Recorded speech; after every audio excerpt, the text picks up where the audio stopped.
பேஷனை எப்படி வளர்த்துக்கிறது? பாடுவதே உதாரணமா எடுத்துக்கலாமே. பாட்டு பிடிக்கும். ஆனா எனக்கு அது ஒரு ஹாபி தான். கரியரா சூஸ் பண்ற அளவெல்லாம் இல்ல.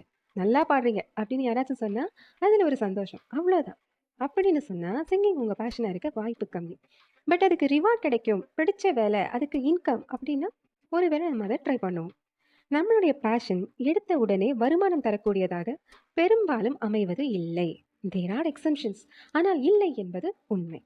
ப்ரொஃபஷன்னா இன்கம் முக்கியம் இல்லையா?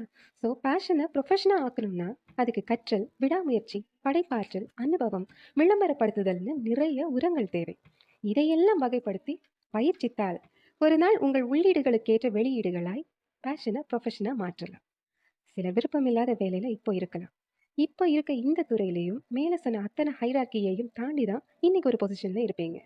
ஒரு சான்ஸ் கிடைச்சா உங்களுக்கு மனசு இருந்தா உங்க பேஷனை ப்ரொஃபஷனாக்க முயன்று பாருங்க.